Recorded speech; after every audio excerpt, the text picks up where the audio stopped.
हमें एक आदमी दिखाया जाता है जो बहुत तेज से कहीं पे भाग रहा था और तब वो भागते भागते एक जगह पर रुकता है और उसके सामने और भी 3 लोग खड़े थे। तो उसके सामने जो खड़ा था वो उससे पूछता है, क्या तुम्हें वो मिल गई? तो वो कहता है, वेल अभी तक वो हमें नहीं मिली। तो उनका जो लीडर था वो कहता है, इतनी देर बाद भी तुम लोग आखिर कर क्या रहे हो? तो वो लोग डर जाते हैं। तब वो अपना मास्क पीछे करता है तो वो कहता है, अभी जाओ और उसे ढूंढो वरना मैं तुम लोग को मार डालूंगा। और उसके काले बाल और रेड आइज थी, बिल्कुल उस बच्ची की तरह। तो उसका साथी वो कहता है, जी सर, और वो वहां से भाग जाता है डरते हुए। तो फिर वो गुस्से में आते हुए सोचता है, आखिर वो चली कहाँ पे गई? रेचल तुम हो कहाँ पर? और फिर सीन चेंज होता है और हमें बाजार का सीन दिखा रहता है। वहां पर बहुत सारे लोग थे और फिर हमें दिखाई जाती है वही छोटी बच्ची रेड राइडिंग हुड। वो कहती है, मिस बेनीफैक्टर। तो हमारी ईव कहती है, बस मुझे सिस्टर को। तो वो कहती है, सिस्टर हम लोग कहाँ पे जा रहे हैं? तो वो कहती है, हम लोग तो डॉक्टर के पास जा रहे हैं ताकि तुम्हारा चेकअप करवा सकूं और मुझे कुछ कपड़े भी खरीदने हैं तुम्हारे लिए। तो वो कहती है, लेकिन क्या हमें अपने चेहरे को छुपाना ज़रूरी है? तो ईव कहती है, हाँ हमें सर्दी लग जाएगी अगर हमने ऐसा ना किया है ना। और वो सोचती है, ये बहुत ज़रा सिली एक्सक्यूज़ है, लेकिन हम इसे कैसे बताऊं कि ये स्टोरी की रेड राइडिंग हुड है। और तभी वो लोग एक तंग गली में पहुंचते हैं और वहां पर कोई और आता है और वो पर्पल वालों वाला कोई लड़का था। तो वो कहता है, हे ईव। तो ईव कहती है, तुम इतने देर से क्यों आए? मैंने तुम्हें कहा भी था कि जल्दी आना और साथ में कुछ सामान भी ले आना। और वो सोचती है, मैं सीक्रेट लेन के पास यहाँ पर आई हूँ ताकि लोगों को कम से कम पता चले, और यहाँ पे मैं अपने रेगुलर कस्टमर्स को हर्ब्स बेचती हूँ ताकि मेरी जड़ी बूटियों का बिजनेस भी चलता रहे। तो वो उसके हाथ से जड़ी बूटी लेता है और कहता है, वाह ये तो बहुत ज़रा प्रीशियस आइटम लग रहा है और ये जड़ी बूटियाँ तो बहुत ज़रा नायाब हैं, लेकिन अब तुम इनको कितने में बेचोगी? तो वो कहती है, 10 गोल्ड बार। तो वो कहता है, क्या इतने ज़रा एक्सपेंसिव? आखिर इनमें क्या लगा हुआ है? तो वो कहती है, तुम इतने सरप्राइज क्यों हो? तुम्हें पता है ना फायर हर्ब्स कितनी ज़रा हाईएस्ट क्वालिटी की होती हैं और इसके लिए मैं तुम्हें डिस्काउंट भी दे सकती हूँ। और वो सोचती है, जब मैं कस्टमर के साथ ट्रांजैक्शन करती हूँ तो मैं इस बात को मेक श्योर करती हूँ मेरा फेस कवर रहे और मेरी वॉइस वो फेक हो, ताकि किसी को मेरी ट्रू आइडेंटिटी के बारे में पता ना चले और इनको ये भी ना पता चले कि मैं एक लड़की हूँ। तो वो कहती है, लेकिन मेरी एक शर्त है, अगर तुम्हें कम प्राइस में चीज़ चाहिए तो इसके लिए तुम्हें कुछ करना होगा। तो वो कहता है, अच्छा तो वो क्या है? तब वो उस बच्ची को हक करते हुए कहती है, इस छोटी बच्ची को मेरे लिए एग्जामिन करो। तो वो कहता है, क्या ये छोटी बच्ची? तो हंसते हुए वो कहता है, अच्छा लेकिन ये है कौन? तो ईव कहती है, ये मेरी छोटी बहन है। तो वो कहता है, छोटी बहन, लेकिन तुम यहाँ पर इसको क्यों लेके आई हो? तो वो कहती है, मैं तो बस इसे तुम्हें दिखाने के लिए लेके आई हूँ, तुम एक डॉक्टर हो है ना? तो वो वहाँ नीचे बैठते हुए कहता है, ओए छोटी लड़की तुम्हारा नाम क्या है? और वो सोचता है, ये तो बहुत ज़रा पतली है। तो ईव कहती है, इट्स ओके, तुम्हें फिक्र करने की ज़रूरत नहीं है। तो वो आदमी कहता है, हाँ मैं कोई स्ट्रेंजर नहीं हूँ। तो फिर वो छोटी बच्ची थोड़ा आगे होती है और वो थोड़ा डर रही थी। तो वो डॉक्टर उसके माथे पे हाथ रखता है और कहता है, तुम तो अच्छी बच्ची हो है ना? और फिर वो खड़ा होते हुए कहता है, इसने कहा था कि इसे याद नहीं है कैसे बेहोश हुई थी और इसको कुछ भी याद नहीं है। तो वो कहती है, हाँ मैंने अभी तो तुम्हें बताया। और वो कहती है, इधर आओ मैं तुम्हारा स्कार्फ एडजस्ट कर दूँ। और फिर वो उस डॉक्टर से पूछती है, क्या इसकी अब वाली हालत ठीक है? तो वो कहता है, हाँ मैं श्योर नहीं, लेकिन ऐसा लगता है इसको ट्रोमा हुआ है, इसकी वजह से इसकी याददाश्त थोड़ी देर के लिए चली गई है, कुछ दिनों में इसकी याददाश्त वापस आ जाएगी। लेकिन तो हमारी हीरोइन कहती है, लेकिन लेकिन क्या? तो वो कहता है, आखिर में इसने ऐसा किया किया था जो इसे ट्रॉमा हो गया, और ये छोटी लड़की तो कुछ ज्यादा ही। तो हमारी हीरोइन उसको पीछे कर लेती है और कहती है, बस। तो फिर वो डॉक्टर कहता है, और इसका बॉडी टेम्परेचर तो बहुत ज्यादा हाई है। तो ईव कहती है, वेल कुछ दिन पहले इसे बहुत ज्यादा बुखार था तो लगता है उसका बुखार अभी तक नहीं उतरा। तो डॉक्टर कहता है, अच्छा, लेकिन मैंने सुना था साउदर्न रीजन में एक बच्ची मिसिंग हुई है और उसका भाई उसको बहुत ज्यादा ढूंढ रहा है, वो कैप्टन की बहन है। तो वो उसकी तरफ सस्पिशियस नजर से देखता है। तो ईव कहती है, क्या? डैम इट, क्या इसको पता चल गया इस बच्ची की आइडेंटिटी क्या है? तो तब वो अपनी मुट्ठी बंद करते हुए सोचती है, नहीं नहीं नहीं, अगर ऐसा हुआ तो नॉर्दर्न और साउदर्न रीजन के दरमियान रिलेशनशिप बिल्कुल भी अच्छा नहीं है। और वो कहती है, नहीं नहीं, मुझे इनका दिखाना चाहिए, मुझे इससे कोई फर्क नहीं पड़ता। तो वो कहती है, ऑफ कोर्स मुझे इस बारे में पता है, तुम मुझे पागल समझते हो, मैं भी एक वुल्फ हूँ, क्या तुम ये बात नहीं जानते? तो फिर वो कहती है, अगर ऐसा ही है, वो बच्ची गुम हुई है तो इसके साथ मेरा क्या ताल्लुक? तो वो डॉक्टर कहता है, ओह अच्छा, नहीं मुझे तो कुछ नहीं पता, लेकिन फिर भी चाहे कुछ भी हो जाए तुम्हें केयरफुल रहना चाहिए। तो ये कहकर वो वहाँ चला गया था और ईव और वो बच्ची वहीं पर थे। तो ईव सोचती है, एज एक्सपेक्टेड इस बच्ची को मुझे वापस करना ही होगा, जहाँ पर ये रहती है मुझे उसको वहाँ लौटाना ही होगा। लेकिन अगर चीज़ें ऐसी चलती रही तो स्टोरी ओरिजिनल स्टोरी लाइन की तरह थोड़ी ज़्यादा मैसअप हो जाएगी, और वहाँ पे तो डीमंस रहते हैं और वो लोग तो मुझे कच्चा चबा जाएंगे, आखिर में मैं ड्रैगन्स के हाथों मारी जाऊंगी। तो वो बच्ची कहती है सिस्टर बेनिफैक्टर आपको क्या हुआ? तो ईव कहती है नहीं नहीं मुझे कुछ नहीं हुआ, क्या हम लोग घर वापस चलें? तो तुम्हें कुछ खाना है, भूख लगी है तुम्हें? वो कहती है हाँ मुझे भूख लगी है, आप मेरे लिए जो भी पकाएंगी मैं उसे खा लूंगी।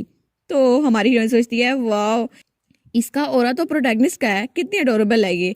और तब वो कहती है अच्छा ठीक है अब सब कुछ ठीक होने वाला है, इसलिए ये मुझे नहीं मारेगी है ना, मैंने इसकी जान बचाई थी।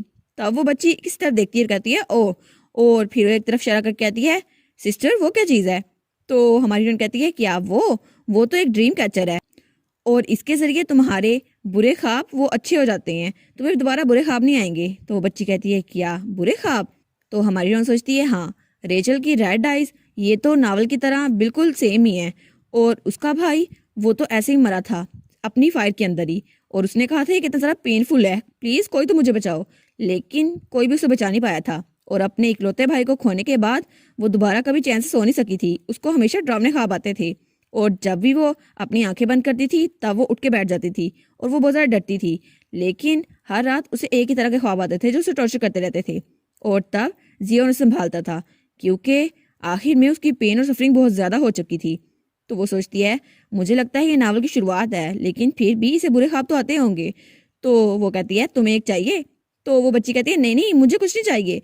तो हमारी हीरोइन कहती है बस यहाँ पर रुको, और वो उस दुकानदार को पैसे देती है और वो ड्रीम कैचर लाकर हमारी हीरोइन को दे देती है। तो वो कहती है क्या ये मेरे लिए है?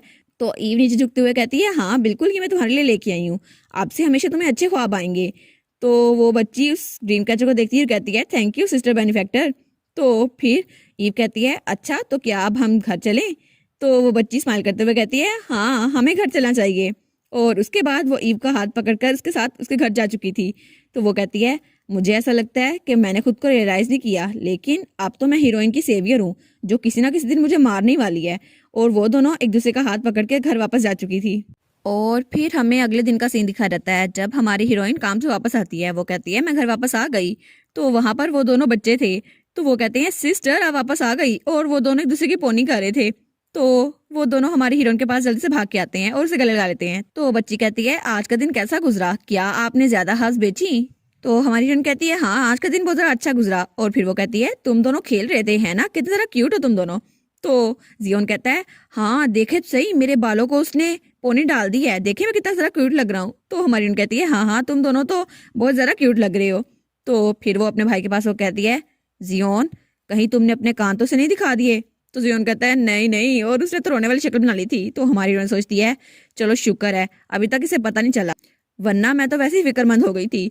तो बच्ची कहती है सिस्टर सिस्टर क्या मैं आपके बालों में पोनी डालूं? तो वो बड़े प्यार से पूछ रही थी। तो हमारी हीरोइन कहती है ऐसा लगता है इसको अभी तक पता नहीं चला कि हम लोग वुल्फ हैं, चलो कम से कम ये मेरे अंडर तो रहेगी, कम से कम इसको पता नहीं चलेगा।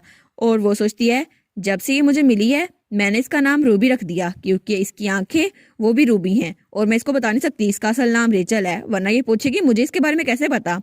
तो वो कहती है हाँ हाँ तुम मेरे बालों को स्टाइल बनाओ, बहुत ज़्यादा अच्छा लगेगा रूबी। और फिर वो कहती है लेकिन अभी मुझे डिनर प्रिपेयर करना है, तो इसके लिए मैं थोड़ा तैयारी कर लूँ। और इसके बाद वो दोनों बच्चे फिर से खेलने के लिए जा चुके थे। और हमारी हीरोइन सोचती है हालांकि मैंने नावल पहले ही पढ़ लिया है और मुझे इसका नाम अच्छे से पता है, लेकिन मैं इसको इसका नाम नहीं बता सकती जब तक इसका भाई यहाँ पर नहीं आ जाता। तो तब वो कहती है ऐसा लगता है तुम दोनों बहुत ज़्यादा अच्छे दोस्त बन गए हो। तो जियोन कहता है हाँ हाँ बहुत ज़्यादा अच्छे दोस्त बन गए हैं। तो बच्ची कहती है हाँ बिल्कुल। और हमारी हीरोइन सोचती है चलो अच्छा हुआ मैंने इसका नाम रूबी रख दिया, इसकी स्पार्कलिंग रूबी आइज की तरह ये भी बहुत ज़्यादा खूबसूरत है। तो उसके बाद वो खाना तैयार कर चुकी थी। वो कहती है बच्चों इधर आ जाओ खाना तैयार है, और उन दोनों के सामने सूप रखती है और तीनों फिर इकट्ठे बैठ के खाना शुरू करते हैं। तो हमारी छोटी सी हीरोइन कहती है सिस्टर अपना हाथ तो दे मुझे। तो हमारी हीरोइन उसको अपना हाथ देती है। तो जियोन उन दोनों को देख रहा था। वो कहता है सिस्टर आखिर ये तो बताएं रूबी सिर्फ ठंडा खाना ही क्यों खाती है, और जब भी वो खाना खाती है वो आपका हाथ क्यों पकड़ती है?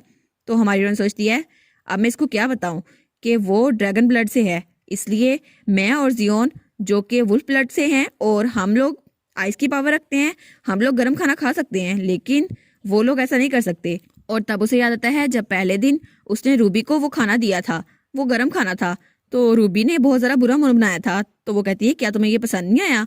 तो रूबी वो कुछ बोल नहीं पाती। तो हमारी हीरोइन सोचती है ओ नो मुझे लगता है इसको ये खाना खाने की आदत नहीं है, लेकिन मैं 3 दिन से इसको वही दे रही हूँ, असल में मेरा बिजनेस आजकल अच्छा नहीं चल रहा, तो तुम्हें यही खाना पड़ेगा, मुझे माफ़ कर देना। तो वो कहती है नहीं नहीं कोई बात नहीं। और तब वो खाना शुरू कर देती है और हमारी हीरोइन सोचती है मुझे थोड़ा अच्छा कमाना होगा ताकि मैं इसके लिए अच्छी डिशेस बना सकूं। तो फिर हमें उस रात का सीन दिखा जाता है जब उसने खाना खा तो लिया था वो गरम गरम, लेकिन उसके बाद उसको बहुत ज़्यादा तेज़ बुखार हो गया था और हमारी हीरोइन उसके पास बैठी थी। वो सोचती है एक ड्रैगन के ब्लड में फायर एलिमेंट होता है, इसकी वजह से बाय नेचर ये गर्म खाना नहीं खा सकती। ये तो मुझे पहले रियलाइज करना चाहिए था, मैं कितनी ज़्यादा स्टूपिड थी। और तब उसके माथे पे हाथ रखती है और कहती है मुझे माफ़ कर देना रेचल, लेकिन अभी मैं तुम्हारे लिए यही कर सकती हूँ। तो उसके हाथ से जो बर्फ़ निकली थी उससे रेचल को थोड़ा सुकून मिल गया था और वो आराम से हो गई थी। तो हमारी हीरोइन सोचती है चलो कम अज़ कम कोल्ड के साथ एक्सपोजर से ये एक दिन में ठीक तो हो गई। और तब वो कहती है नहीं नहीं जियोन, रूबी का फीवर अभी ख़त्म नहीं हुआ ना, इसलिए उसको ठंडा खाना खाने दो। तो रूबी आराम से खाना खा रही थी और फिर वो उसके सर पे हाथ रख कहती है ना रूबी, थोड़ा सा और खाओ। तो रूबी कहती है हाँ हाँ सिस्टर। तो जियोन कहता है और सिस्टर मेरे बारे में क्या, आप मेरे सर पे हाथ नहीं रखने वाली। तो हमारी कहती है हाँ मेरे छोटे भाई, तुम भी आराम से खाओ। और उसके बाद तीनों हंसते मुस्कुराते हुए वो खाना खा रहे थे। और उसके बाद हमें अगले दिन का सीन दिखा रहता है जब हमारा जियोन वो तो आराम से सोया हुआ था घोड़े गधे बेचकर, वो कहता है कितनी ठंड लग रही है और हमारी हीरोइन काम के लिए बाहर निकल रही थी। तो तभी उसे कोई पीछे से बुलाता है और कहता है सिस्टर। तो हमारी हीरोइन जब वहां पर देखती है तो वहां पर रूबी खड़ी थी। वो कहती है क्या आप मार्केट जा रही हैं, और वो तो अभी सोकर उठी थी। तो वो जल्दी से जाकर हमारी हीरोइन को गले लगा लेती। तो हमारी हीरोइन कहती है लेकिन तुम इतनी जल्दी कैसे उठ गई, मैं थोड़ी देर में घर वापस आ जाऊंगी। तो वो कहती है प्लीज आप मत जाए ना, आप हमारे साथ और थोड़ी देर सो जाएं। तो हमारी हीरोइन कहती है अगर मैं बाहर ना गई तो पैसे कौन कमाएगा। तो वो कहती है क्या पैसे। तो हमारी हीरोइन कहती है हाँ मुझे बहुत ज़्यादा पैसे कमाने हैं। तो वो कहती है पैसे, लेकिन किस लिए। तो हमारी हीरोइन सोचती है ताकि फ्यूचर में मैं तुमसे भाग सकूं, ताकि तुम मुझे मार ना डालो, लेकिन मैं उसको ये नहीं बता सकती। वो कहती है असल में मुझे थोड़े पैसे चाहिए ताकि हम अच्छी जगह पे शिफ्ट हो सकें। तो वो बच्ची कहती है क्या अच्छी जगह पर। और फिर वो अपनी जेब की तलाशी लेती है और कहती है अगर अच्छी जगह पे शिफ्ट होना है और आपको पैसों की जरूरत है तो वो एक रिंग निकाल कर हमारी हीरोइन को देखती है। वो कहती है मैंने ये सब जंगल से उठाया था। तो हमारी हीरोइन कहती है क्या जंगल से। तो वो कहती है मुझे माफ़ कीजिएगा सिस्टर, आपने कहा था मैं परमिशन के बगैर बाहर ना जाऊं, लेकिन मैं बाहर गई और तब मुझे ये मिली। और फिर वो थोड़ा डर जाती है। तो हमारी हीरोइन सोचती है मुझे इस बात पे बहुत ज़्यादा शक था, अगर इसे वुल्फ मिल गए और वो इसके साथ कुछ बुरा कर दें, मैंने इसको कहा भी था बाहर ना जाए, लेकिन वो कहती है रूबी अगर तुम अकेली बाहर गई तो क्या पता तुम पे अटैक हो जाए, इसलिए तुम घर पे ही रहना। तो रूबी बहुत ज़्यादा सैड फेस बनाती है। तो हमारी हीरोइन कहती है ओहो इसकी क्यूटनेस कितनी ज़्यादा है, मैं इसको रेजिस्ट ही नहीं कर पा रही। तो वो कहती है ठीक है अगर तुम घर रहोगी तो मैं जल्दी घर वापस आ जाऊंगी और उसके बाद मैं जियोन के साथ और तुम्हारे साथ स्नोबॉल्स खेलूंगी, ठीक है। तो रूबी बहुत ज़्यादा खुश रहती है। वो कहती है सच में, तो फिर मैं आपका इंतजार करूंगी। तो फिर वो बड़ी ज़्यादा एक्साइटेड हो गई थी। वो कहती है आप जल्दी जाए और जल्दी वापस आए।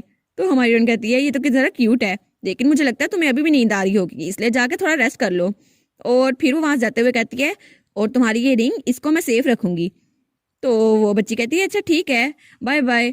और जब हमारी हीरोइन वहां से जा चुकी थी तब वो बच्ची पीछे मुड़ती है और तब वो आते हुए कहती है इसे सेफ रखेगी, कितनी पागल है वो लड़की, मैंने इसे कहा भी था इसको बेच दे। तब वो फायर प्लेस के पास आती है और कहती है आखिर ये इसे बेच क्यों नहीं देती। और तब हमें उसकी ट्रू आइडेंटिटी पता चलती है। वो कहती है ये कितनी पागल है और उसके हाथ से फायर निकलती है और तब वो फायर प्लेस में उस आग को जला देती है। वो कहती है इतना भी मासूम नहीं होना चाहिए किसी को कि वो गुनाह बन जाए। और वो अपनी फायर पावर यूज करी थी, इसका मतलब था उसकी मेमोरीज वो वापस आ गई थी, लेकिन उसने अभी तक हमारी हीरोइन को कुछ नहीं बताया था। और इसी के साथ ये वाला पार्ट यहाँ पर ख़त्म। तो आप लोग बताइएगा आपको ये पार्ट कैसा लगा, प्लीज़ लाइक करिएगा, कमेंट करिएगा और शेयर करिएगा। और जो न्यू व्यूवर्स हैं काइंडली वो चैनल को सब्सक्राइब कर दें। और पिछली वीडियोस का लिंक आपकी स्क्रीन पर नज़र आ रहा होगा तो काइंडली उनको भी चेकआउट कर लें। Thank you so much.